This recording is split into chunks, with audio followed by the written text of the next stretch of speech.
From the great halls of their house, there are assembled three who hope to one day be the world's greatest driving heroes. Created from the cosmic legends of the universe comes our team captain, the Vision, Bill Fisher.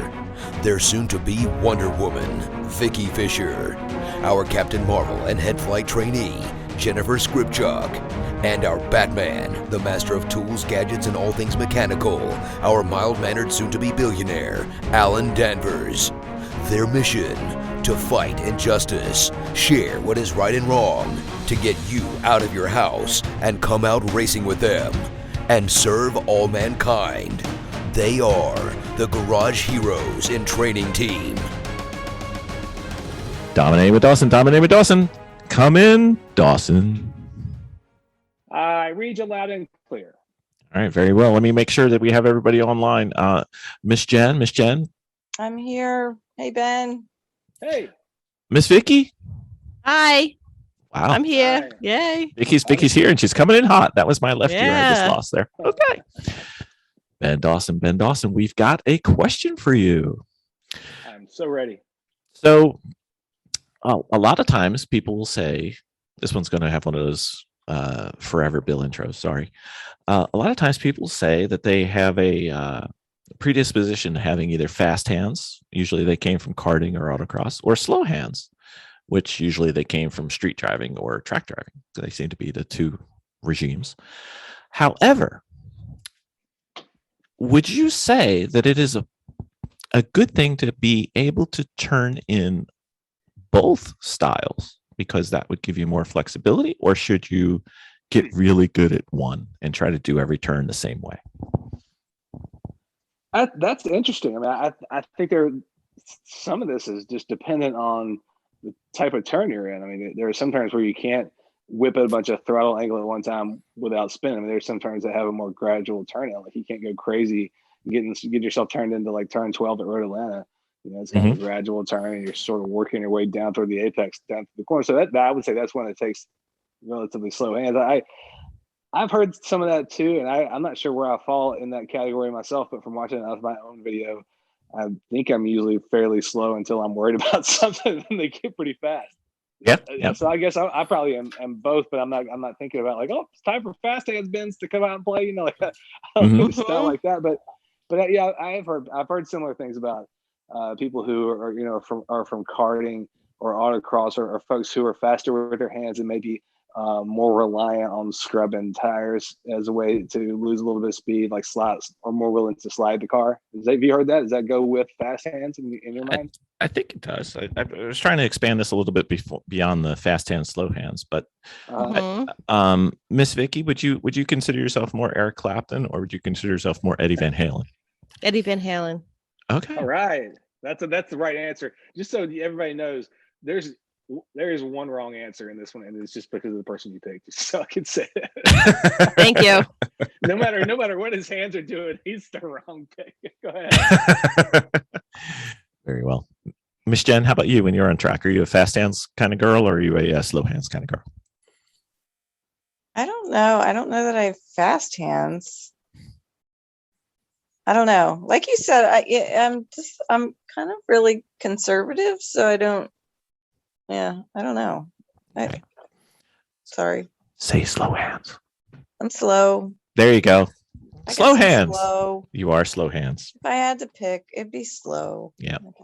Not that it's bad, but I guess this is where I'm going. If you're an autocross or a go-karter, you tend to be able to do a lot more abrupt movements, and you tend to react quicker and throw a lot more angle in. And then some people, they put a gradual steering in because, Ben's favorite thing that he disagrees with, smooth is fast, right, Ben? I mean, there are some really fast, smooth people, so I can't disagree. I can only say it ain't me.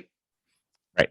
So what I like to think about, at least philosophically, is one, I can't approach every turn the same way. That's true.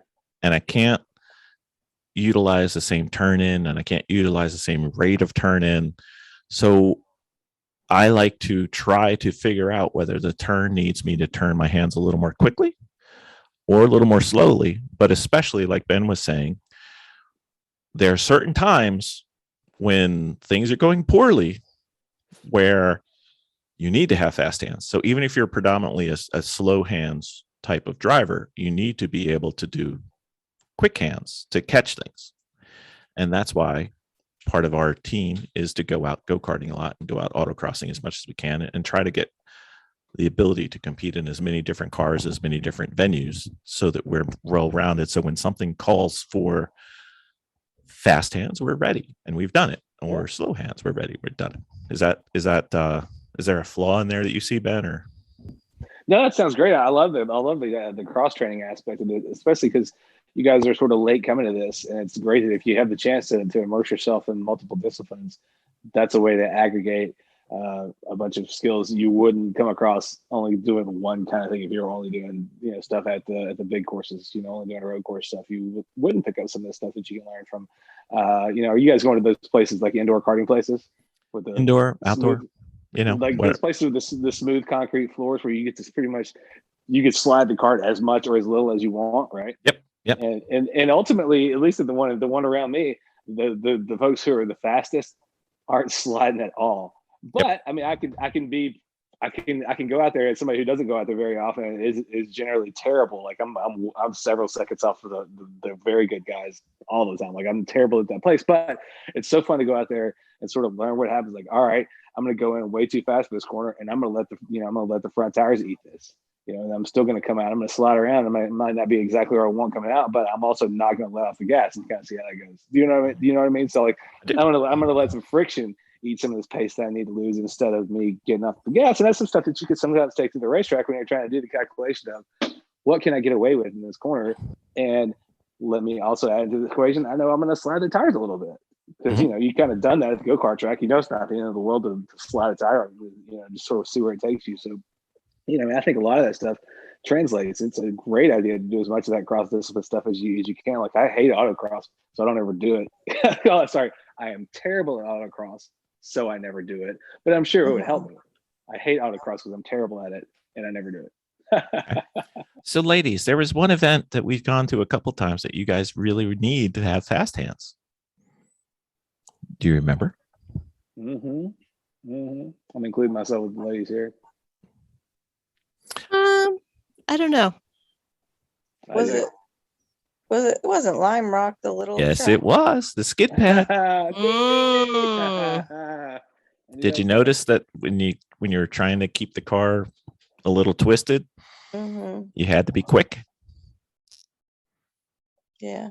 Did you notice what happened when you were slow? I have video of Vicki. Car goes. What was that? Yeah. So that's one of the instances where we're trying to get you guys to have fast hands. Right? Mm-hmm. I need fast hands. Sometimes. Well, you need. Yeah, and if you think about that, the skid pad's a constant upset, right? Aren't you Should trying be. to kind of skid around? Yeah, so you're a constant upset. So you're trying to maintain your upset. That's a great place to learn how to be driving at and beyond the limit. It was pretty awesome. That cat is going nuts behind you, Jen. That's so funny. I know. We need to go back to the skid pad. We'll have to do it. Yeah, I wish I could go every week. I know. If you come up here, Ben, we'll get some snow for you, and you can do something. So use the speed of your hands that the track or the course needs, and don't try to do everything with the same. You don't fix your car with one size wrench. That's exactly right. And I don't know if you've ever heard anybody say this about somebody, but hating the Red Sox isn't like an acceptable personality trait. You know what I mean? Like some people base their personality, their identity around something that's just not. And I think that this sort of thinking can sort of apply to people who are like, I'm a fast hands driver. Like if somebody kind of wants to brand themselves as this sort of thing or that sort of thing, maybe take it with a grain of salt and sort of build your own definition. But it's not something I've been at this and around this for a long time, and I'm not ever thinking like I'm going to bring fast hands out to play and go nuts or whatever. Like it's not a consideration for me, but it's something that you have to be aware of. Like you need to be able to apply your hands in sort of both fashions at the appropriate moments. But I wouldn't build my track personality around being like, I'm the guy who came from autocross and karting. Watch out for me. or the other way around. Or like, hey, I'm Mr. Smooth. I'm just going to drive right around you. Oh, I was spinning out. I'm not going to react. Boop, there we go. So yeah, you gotta apply the right stuff at the right time. Okay. Very good. Fast hands or slow hands? Once again, our answer, why does it have to be an or when it can be an and?